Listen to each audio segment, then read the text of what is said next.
नमस्कार प्यारे बच्चों। आज के पाठ्यक्रम में हम छत्तीसगढ़ प्रदेशस्य वनानी का कुछ अंश पढ़ेंगे। इसके पूर्व में और पढ़ाया गया था, उसी के एक बार पुनः रिवीजन कर देता हूं। और जितने भी हम पढ़ाए जा रहे हैं, समझाया जा रहा है, फोटो कॉपी भेजा जा रहा है, उसे आप अपनी कॉपी में नोट अवश्य करेंगे, क्योंकि कॉपी की जांच कभी भी हो सकती है ना। इसलिए छत्तीसगढ़ प्रदेश वनों की दृष्टि से समृद्ध है। छत्तीसगढ़ के संपूर्ण क्षेत्रफल का 44.2% क्षेत्र वनों से ढके हुए हैं। ये वन क्षेत्र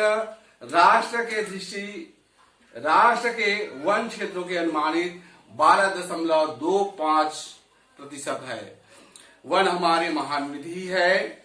न केवल वनों की रमणीयता अर्थात सुंदरता मन को प्रसन्न करती है, बल्कि इसका कारण पर्यावरण भी सुरक्षित होता है।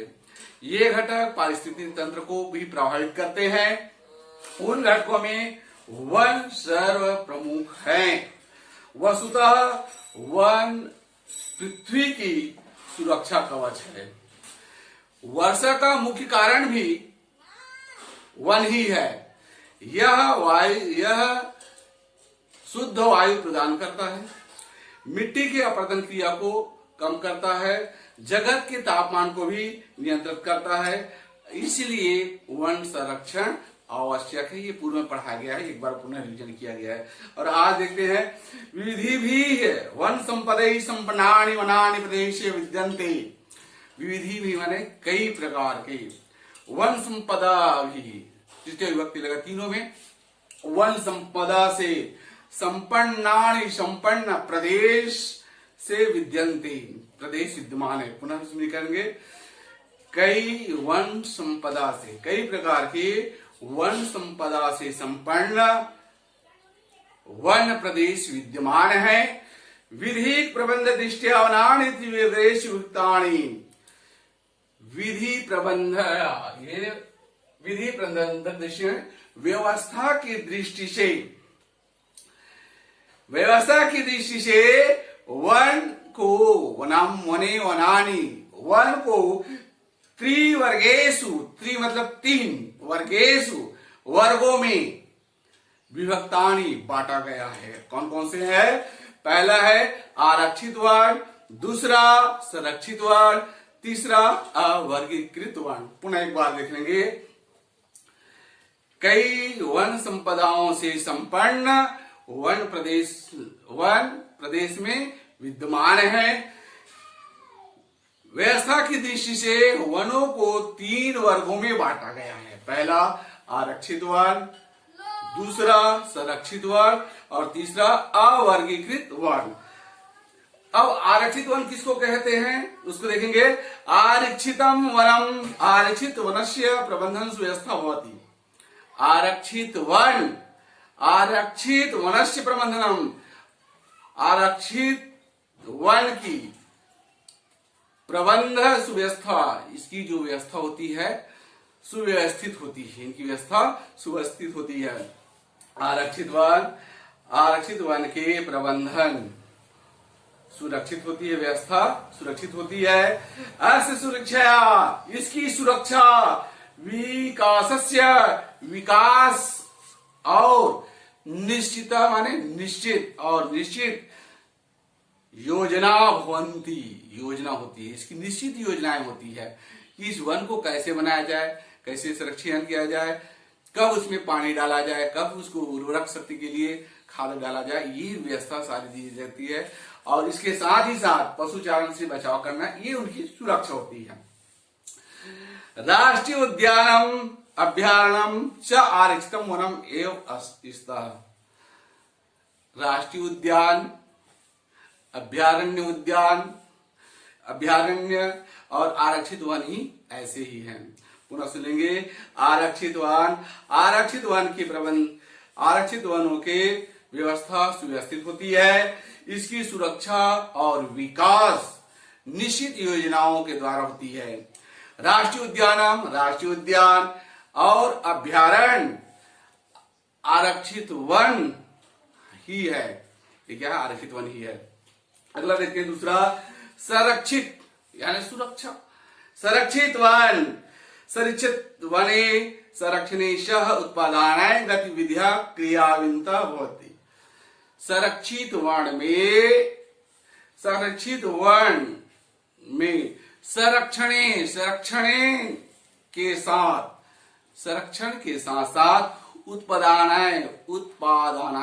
उत्पादन के लिए, चतुर्थी है वनायनाभ्यम वनेभ्य, उत्पादन के लिए गतिविधियां क्रियान्वित भवन्ति, गतिविधियां क्रियान्वित होती है। पुनः सुनेंगे, संरक्षित वन में संरक्षण के साथ साथ उत्पादन के लिए, उत्पादन की गतिविधियां भी क्रियान्वित होती है। वन विभागा, वनों की विभाग, योजनानुसारम, योजना के अनुसार, वैज्ञानिक विधि नाम, वैज्ञानिक तरीकों से वन उत्पाद प्राप्त होती, वन उत्पादन को प्राप्त करता है। पुनः एक बार सुन लेंगे, संरक्षित वन, संरक्षित वन में संरक्षण के साथ उत्पादन के लिए गतिविधियां क्रियान्वित होती है और वन विभाग योजना के अनुसार वैज्ञानिक विधि के द्वारा वन उत्पादन प्राप्त होता है। अत्र, अत्र माने ये, अब ये शब्द है उत्पादनेन, उत्पादन के साथ, यहां उत्पादन के साथ वन संरक्षणम, जंगल की सुरक्षा प्रथम, पहला लक्ष्यम अस्ति, लक्ष्य है, पहला लक्ष्य है।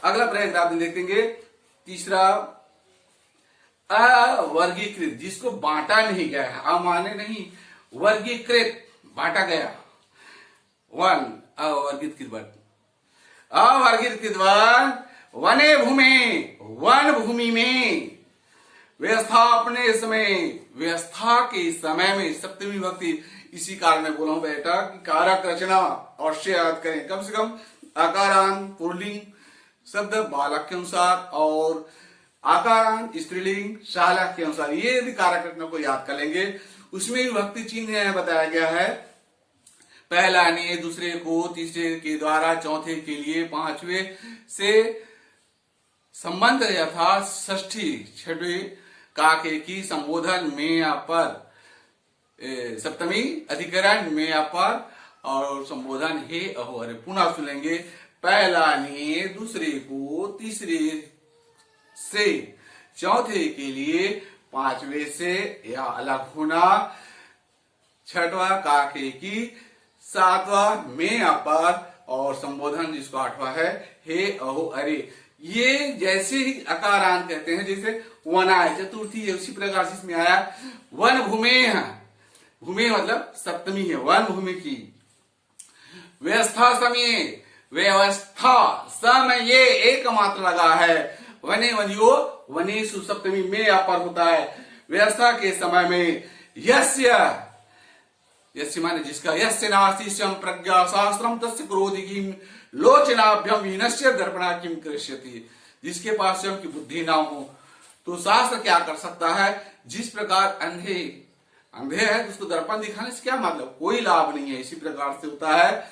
यस्य माने जिसके, जिसका, जिस वन क्षेत्र से, यहाँ पर सृष्टि लिखा हुआ है, एक साथ होगा, विभक्ति एक ही जगह होगा, जिस वन क्षेत्र का वर्गीकरण न भवात, वर्गीकरण नहीं किया गया है, तदेव, उसे ही, तद धन एव, बराबर, तदेव उसे ही अवर्गीकृत वनम, अवर्गीकृत वन कहा गया है।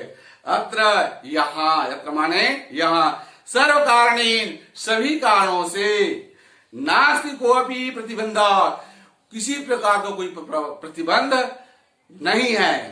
पुनः सुन लेंगे, अवर्गीकृत वन किसे कहते हैं, वन भूमि में व्यवस्था के समय में जिस वन क्षेत्र का वर्गीकरण नहीं हुआ था उसे ही अवर्गीकृत वन कहा गया है।